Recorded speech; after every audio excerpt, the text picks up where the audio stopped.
पुण्यामधून पुण्यातील जैन बोर्डिंग जमीन व्यवहार प्रकरणावरून आता धंगेकर आणि मोहोळ यांच्यामधील वाद थांबता थांबत नाहीये। आरोप करणाऱ्यांना चावी देणारा वेगळाच या मोहोळांच्या वक्तव्याने खळबळ माजली तर भाजपमधीलच काही लोकांचा मला पाठिंबा असल्याचं म्हणत धंगेकरांनी भाजपकडेच बोट दाखवलंय। धंगेकरांच्या आरोपांवर मुरलीधर मोहोळ पुढे आले आणि त्यांनी एक वेगळं वक्तव्य केलंय। दरम्यान आरोप करणाऱ्यांना चावी देणारा वेगळाच असल्याच्या मोहोळांच्या वक्तव्यानं खळबळ माजली आहे। धंगेकरांनी मात्र भाजपकडे बोट दाखवलंय। कुणी उठायचं काही आरोप करायचं, मला असं वाटतं याच्या मागे कुणीतरी चावी देणारा वेगळा असेल तर ते मी काही लक्ष देत नाही आणि मला माझं म्हणणं आहे की माझी तुम्हाला विनंती आहे हे विषय पण नको। तर तुम्हाला असं वाटत नाही का भारतीय जनता पार्टीच्या लोकांचा मला पाठिंबा नाही? तर 100% पाठिंबा, फक्त ते बोलत नाहीत, त्यांचाही पाठिंबा आहे मला। भारतीय जनता पार्टीचा देखील तुम्हाला पाठिंबा आहे? 100% विकृतीच्या विरुद्ध बोलणं हीच विकृतीच्या विरुद्ध बोललंच पाहिजे। एखादा जर कुटुंबातला चुकीचा माणूस असेल कुटुंबातलं, त्याला आपण बोलतो की तू चांगला वाग। पुण्यातल्या जैन बोर्डिंग विक्री प्रकरणात धंगेकरांनी मोहोळांविरोधात मोर्चा वळवलाय। जैन बोर्डिंगची जागा विकत घेणाऱ्या व्यक्तीसोबत मोहोळ पार्टनर होते आणि यावरूनच धंगेकरांनी मोहोळांचा उल्लेख जाग्या मोहोळ असा केलाय। मोहोळांविरोधात एवढ्या आक्रमकपणे बोलून सुद्धा धंगेकरांवर शिंदेच्या शिवसेनेनं कोणतीही कारवाई केलेली नाही। यावरूनही राऊतांनी धंगेकरांच्या पाठीशी सरकारमधील व्यक्ती असल्याचं विधान केलंय। अलीकडच्या काळामध्ये भारतीय जनता पक्षामध्ये अंतर्गत संघर्ष ठिकठिकाणी उफाळून आलेले आहे। धंगेकरांना माल मसाला पुरवणारे हात वेगळे आहेत आणि धंगेकरांचे बोलवते धनी हे सरकारमध्ये बसलेले आहेत। कदाचित संजय राऊत यांची फूस असल्यामुळे रवींद्र धंगेकर अशा पद्धतीचं बेतालपणे वक्तव्य करत आहेत। भाजपमध्ये अंतर्गत वाद नाही, अंतर्गत वाद असतील तर भांडूपमध्ये आणि मातोश्रीमध्ये असतील हे महाराष्ट्राने बघितलेले आहेत।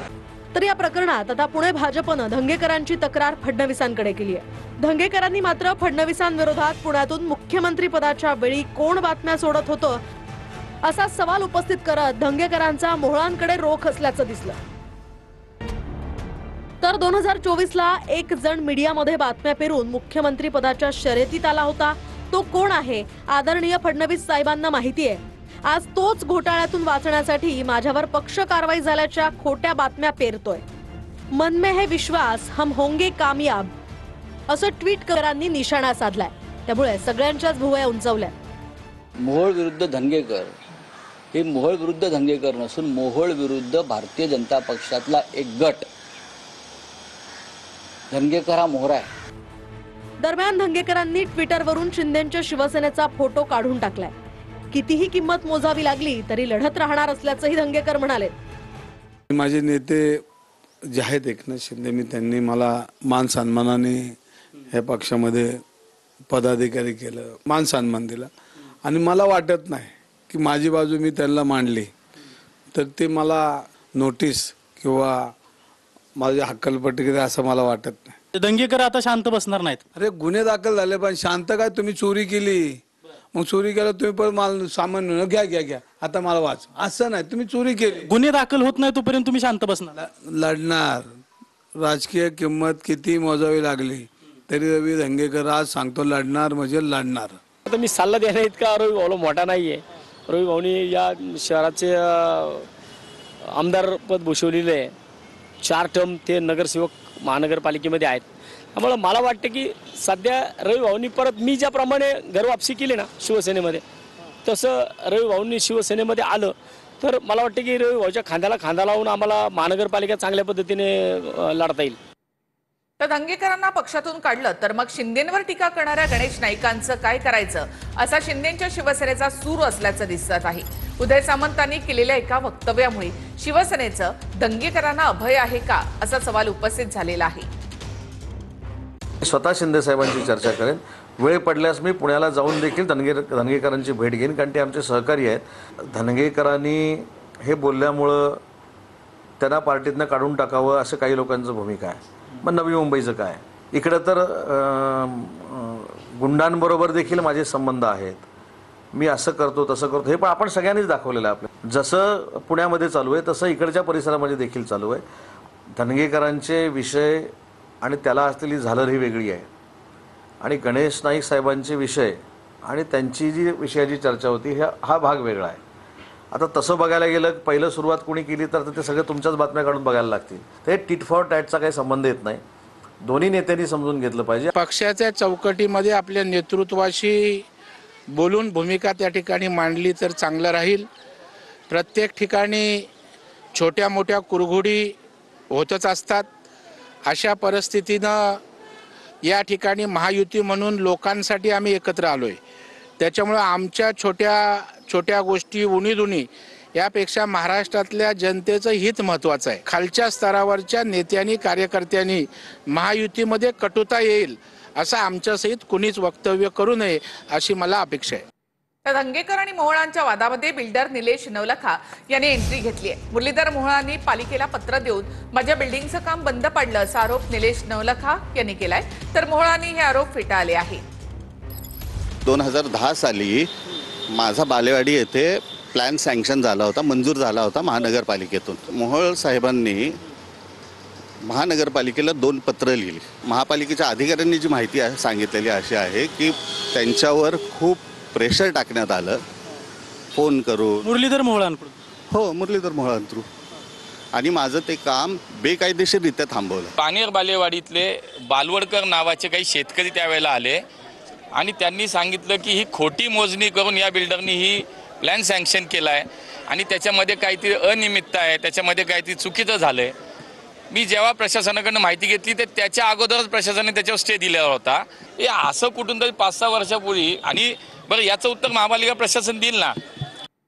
स्वर्गीय गोपीनाथ मुंडे यांचा खरा वारसदार कोण या वादामध्ये आता प्रकाश महाजन यांनी उडी घेतली आहे. पंकजा मुंडेच खऱ्या वारसदार असल्याचं सांगत प्रकाश महाजन यांनी भुजबळ आणि करुणा मुंडे यांच्यावर हल्लाबोल केलाय. स्वर्गीय गोपीनाथ मुंडेंचा खरा वारसदार कोण या वादात आता प्रकाश महाजनांनी उडी घेतली आहे. पंकजा मुंडेच खऱ्या वारसदार असल्याचं सांगत प्रकाश महाजनांनी भुजबळ आणि करुणा मुंडेंवर हल्लाबोल केलाय. आज पंकजाताई जरी असं म्हणणं जाय की मी खरी वारसदार आहे गोपीनाथ मुंडे साहेबांची, तो नाहीच. क्योंकि राजकारणामध्ये जे वारस असतात ते पोटाचे नसून विचारांचे असते, जे धनंजय मुंडेंनी पार पाडलं. गोपीनाथराव मुंडेंनी वडलोपारची जमिनी सगळ्या आपल्या पत्नीला देऊन टाकल्या. गोपीनाथराववर जे प्रेम करतात त्यांनी पंकजाला गोपीनाथरावचा राजकीय आणि सामाजिक वारसा मानलेला आहे. 1 नाही 10 वेळा असं घडलेलं आहे. ज्यांना ते आपला पती मानतात त्या पतीची आबरू वेशीवर टांगू नका, एवढं जरी केलं तर खूप झालं. गोपीनाथ मुंडेंचा वारसदार कोण हा वाद सुरू झाला होता बीडच्या सभेतून. धनंजय मुंडेंनी गोपीनाथ मुंडेंचा वारसा चालवावा असं भुजबळ म्हणाले. यावरून प्रकाश महाजनांनी भुजबळांवर निशाणा साधलाय. गोपीनाथराव मुंडेंचे तुम्ही वारसदार, हे काम तुम्ही घ्या. हे काम मोठं आहे रे. या खुर्च्या ज्या आहेत ना, मंत्रिपदाच्या आमदारकीच्या वळवावरचं पाणी आहे. गोपीनाथराव मुंडेंसारखा सगळ्यांच्या हृदयात तुम्ही सुद्धा जाऊन बसू शकता. फक्त या गोरगरिबांचे अश्रू पुसण्यासाठी, त्यांचं रक्षण करण्यासाठी छातीची ढाल करून पुढे या. आपल्या ग्रामीण भागात एक जुनी म्हण होती, ब्रह्मदेवाने जे लिहिले ललाटी ते पुशी तलाटी. तलाट्याच्या भूमिकेत आहेत का भुजबळ? गोपीनाथराव मुंडेचा वारस ठरवायले. पंकजा त्या दिवशी सभेला आलं नाही, एवढा राग येऊन जाहीरच करून टाकलं. म्हणजे हे तर भयानकच आहे. तलाट्यापेक्षा भयानक काम आहे की कोणाच्या सातबारावर कोणाचं नाव टाकलं. मला सांगा भुजबळ साहेब, उद्या प्रकाश महाजन येवल्यात आले आणि त्यांनी तुमचा वारस जाहीर केला, तुम्हाला चालेल का? भुजबळ जर खरंच स्वर्गीय गोपीनाथराव मुंडेचे मित्र असतील तर त्यांनी हे करणं हे बरोबर. भुजबळ फार शेरोशायरी करतात ना. पंकजा का नाम मिटाने की कोशिश में न जानो कि कितनी हस्तियां फना हो गए. पंकजाचं नाव मिटवण्याच्या नादात बरेच जण लयाला गेले, ते लक्षात ठेवावा. हा इशारा आहे भुजबळांना. भुजबळ कसे बोलले तसं मग. प्रकाश महाजनांबरोबरच वारसा प्रश्नावर मनोज जरांगेंनी धनंजय मुंडेंवर हल्लाबोल केलाय. याच्याकडे सगळे रक्ताने हात भरलेले लोक आहेत. चोट्टे चाट्टे सगळे जमा केलेत. ज्यांनी दूषण दिले, ज्यांनी हयातीतच प्रचंड त्रास दिला, पूर्ण राज्य त्या माणसाला बघून थरथर कापत होतं. समजा जो खरा वारस आहे ती हे विसरतो तरी कसं काय? त्या बुळबुळ गाड्याचा मुकादामाला दे, अलिबाबा येवल्याचं गुरट सगळ्या दुनियाचं दे, त्याला म्हणता ते ठरी ते ती पडे मागं तुम्ही. कसं आरक्षण मिळणार तुम्हाला, कसे तुमचे न्याय मिळणार, ते कुणाची उकंडे उकरीत आहे त्याच्या मागं पळता तुम्ही. त्यांचं ठरलं म्हणजे आपल्याला काही नाही, कुणी कुणाचा वारसा चालवा, काही करा, अपमान तर करायचा, आपला बी हे म्हणायचा, तो वारस नाही ह्यो वारस आहे म्हणून हिनवायचं, म्हणजे त्यांना तुम्ही कमजोर समजायला लागले. गोपीनाथ मुंडेंनी आपल्या हयातीत पंकजा मुंडेंना आपलं वारस केलं होतं असं म्हणणं, आणि पंकजाताईमध्ये सुद्धा काही ना काही कर्तृत्व निश्चित आहे. पंकजाताई सुद्धा निवडणुका जिंकलेल्या आहेत. ज्या धनंजय मुंडेंनी गोपीनाथ मुंडेंना जिवंत असताना राजकीयदृष्ट्या त्रास दिला, ते कसे त्यांचे राजकीय वारसदार होऊ शकतात. जय जयवंती ठाकरे देशपांडे यांच्या निवासस्थानी ठाकरे बंधूंची भाऊबीज साजरी झाली आहे. उद्धव ठाकरे, राज ठाकरे यांना जय जयवंती ठाकरे देशपांडे यांनी औक्षण केलं. आज दोन्ही भाऊ एकत्र घरी आले, हीच खरी दिवाळी अशी भावना जय जयवंती ठाकरे यांनी व्यक्त केली आहे. तब्बल 21 वर्षानंतर उद्धव ठाकरे आणि राज ठाकरेंनी सहकुटुंब एकत्र येत भाऊबीज साजरी केली आहे. जय जयवंती ठाकरे देशपांडेंच्या निवासस्थानी दोन्ही ठाकरे बंधूंनी सहकुटुंब हजेरी लावली. जय जयवंती ठाकरे देशपांडेंच्या निवासस्थानी ठाकरे बंधूंनी भाऊबीज साजरी केली आहे. यावेळी जय जयवंती ठाकरे देशपांडेंनी दोन्ही भावांचं औक्षण केलं, तर उर्वशी ठाकरेंनी आदित्य ठाकरे, तेजस, अमित ठाकरे आणि यश देशपांडे यांचं औक्षण केलं. जय जयवंती ठाकरे देशपांडे या राज ठाकरे यांच्या सख्ख्या भगिनी, तर उद्धव ठाकरे यांच्या चुलत भगिनी आहेत.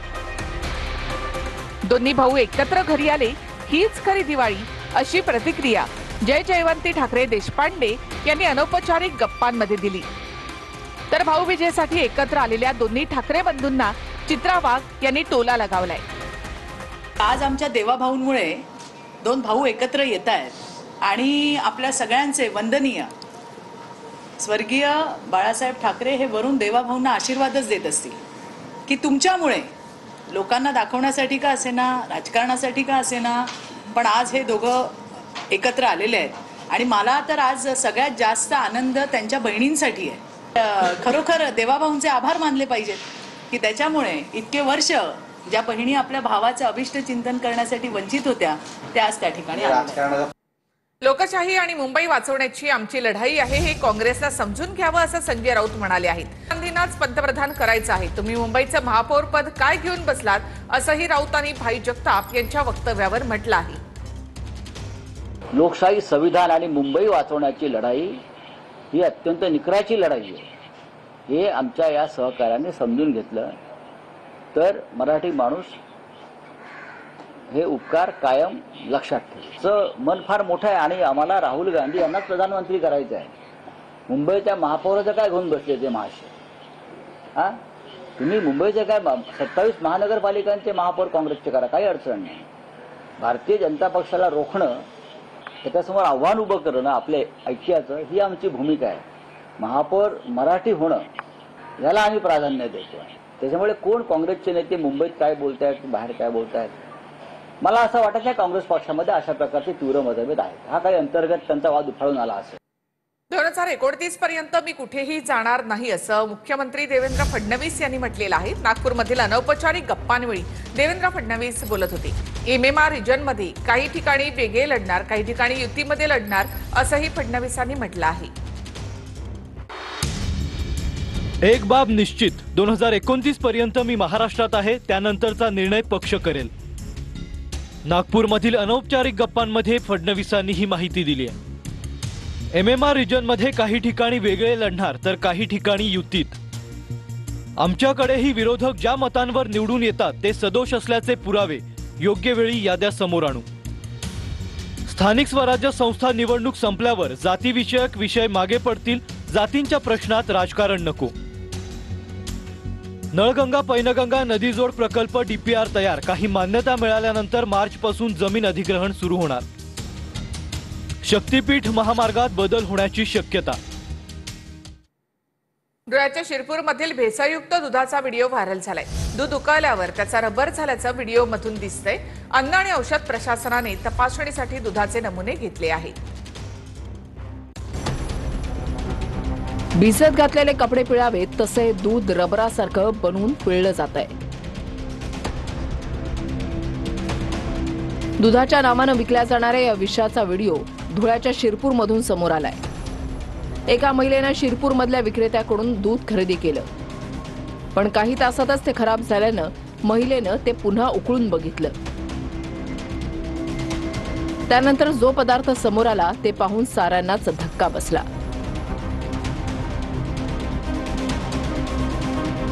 दुधात युरियाची भेसळ केली जाते, त्यामुळे दूध अधिक पांढरं होऊन त्याची चमक वाढते.